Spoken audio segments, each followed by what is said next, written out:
Marvel Rivals is dying. Or that's the sentiment that a lot of the gaming community is echoing currently. Marvel Rivals is dead, Marvel Rivals is going to die soon, Marvel Rivals is on its last legs, pretty much any type of regurgitation of that, you've probably heard it before. It seems that many people who speak about Marvel Rivals on the internet all have the same exact sentiment. The game is going to die within the near future. And I'm here to explain how that's not going to happen. Straight out the gate, the main article that a lot of people probably reference when they're talking about the game dying is this one right here. In this article, as the title states, Rivals since launch has lost around 85% of its player base. Now, this number is both shocking and most importantly, objectively huge when talking about percentages and statistics. 85% of anything is going to be a ginormous number. But one thing that many people often forget to do when seeing this article is the math. We're going to do a little metaphor so people can understand where I'm coming from. If I had just got paid for my job and I have $3,000 inside of my bank account for the entire month, and somebody came and took 85% of that away, well, I'd be broke with only around $500 inside of my bank account. The problem that a lot of people aren't considering when talking about this is that Marvel Rivals had one of the biggest free-to-play launches of all time. They are not me. In this analogy, they would not be making around $3,000. They would be a billionaire. And one thing that's really important when talking about numbers is that 85% of a billionaire's salary still makes them a millionaire. Even if we take the game on just Steam and look at its player count after it lost 85% of it, it still averages around 80 to 100,000 players per day. Most games would absolutely kill to have that average. That is the top 1% of video games. And most importantly, another thing that the article does not say is that it's been consistently getting 80 to 100,000 players since July and August. It is really important to add that fact because it's not like the game is still plummeting. The game has stabilized at 80 to 100,000 players for the past 4 months, which is a very important detail that most people do not bring up when talking about the game's life cycle. The game isn't losing players, it's simply finding its audience like every other game does when it comes out. Now, do I think there are plenty of people who aren't playing the game because of the laundry list of problems that we'll get into later inside of this video? Absolutely.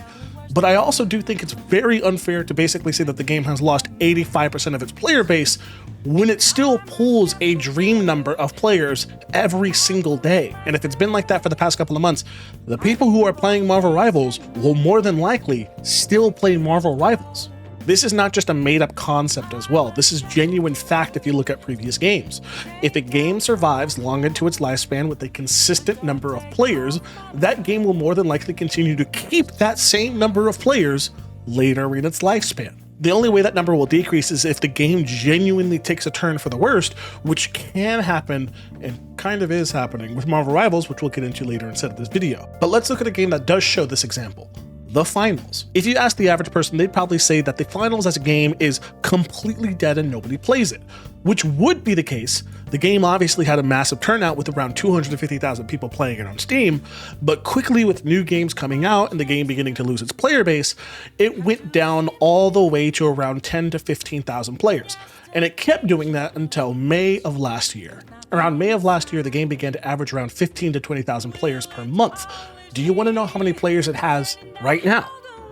15 to 20,000 players. Like I stated before, the game isn't necessarily dying when it loses its players.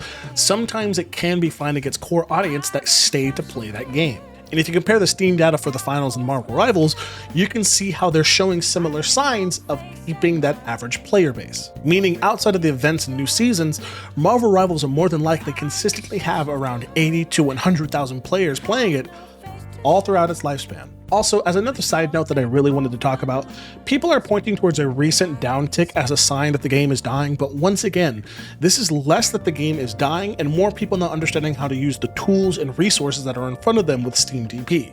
On October 29th, the amount of Marvel Rivals players decreased dramatically, which led to many people having a conversation regarding the game's lifespan. What people don't realize is that not only did Marvel Rivals lose a large amount of its player base, but literally every single multiplayer game also lost a large amount of its player base. And no, it wasn't because of Halloween, it was because of something else. But look at the numbers. Apex Legends lost 10,000 average players, Battlefield 6 lost over 50,000 players, and even Counter-Strike lost over 100,000 players literally overnight. And that's simply because of this game. And I really want to double down on this. A lot of people are trying to say that since it lost its players, Marvel Rivals will more than likely die in the near future to games like Arc Raiders. But if anything, if Marvel Rivals can consistently pull 80 to 100,000 players every day, and Arc Raiders consistently has 300 to 400,000 players every day, yeah, I think the game is okay. There's not going to be another game that takes this many players away from the industry like Arc Raiders did for a very long time.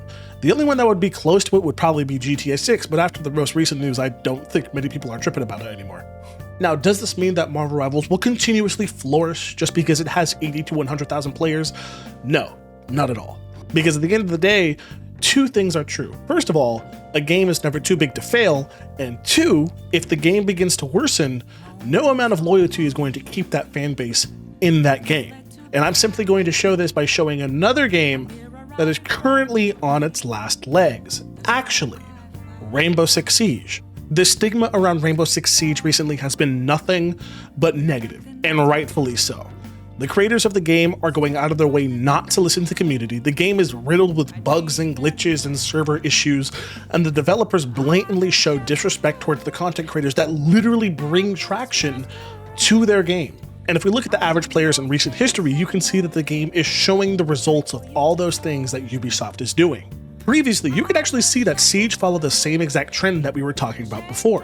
However, with everything surrounding the game currently, the average player base has plummeted to an all-time low, averaging the lowest player count since August of 2017. I was still in high school when the game had this low of a play count. As a consequence, streamers are leaving to pursue other games, and the player base spends more time critiquing the game than actually playing it, which is never a good sign, which results in the once high averaging game now slowly dying with only around 30,000 people playing it on Steam. And if we look at Marvel Rivals, the game is by no means going down the same hole as Rainbow Six Siege, but it's kind of showing signs that it might. Many of the people in the community openly think that the devs are ignoring them and not listening to their concerns. The matchmaking is still abysmal and ranked in casual modes. There are glitches and hackers pretty much every single game that you go into.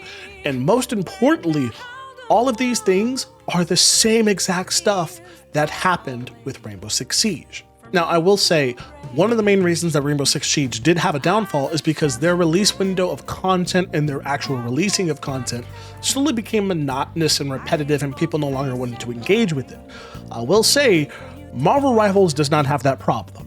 The game still has a very heavy content release schedule, and the allure for the game will more than likely never drop. A lot of people say that it has, but at the end of the day, if they released your favorite character yesterday, tomorrow, you're probably going to play it. We all know. So I highly doubt the game will become stale anytime soon, especially with them implementing PvE modes that they'll probably only really increase and going forward and build upon to make them more engaging and fun. But one thing that needs to be said is that if the game constantly suffers from communication between devs and the community, I could very much see a large amount of the player base leaving. However, this video isn't about what might happen, it's about what's currently happening. And what's currently happening is that Marvel Rivals is okay. It's not going to die anytime soon. It's simply going through a stage that all multiplayer games eventually go through, where they are simply leveling out to see who is going to continuously play the game going forward. So if anyone is constantly saying that the game is dying, please show them this and let them know the game is fine. The game is completely fine. I'm Zaya, and I'm out of here. Peace.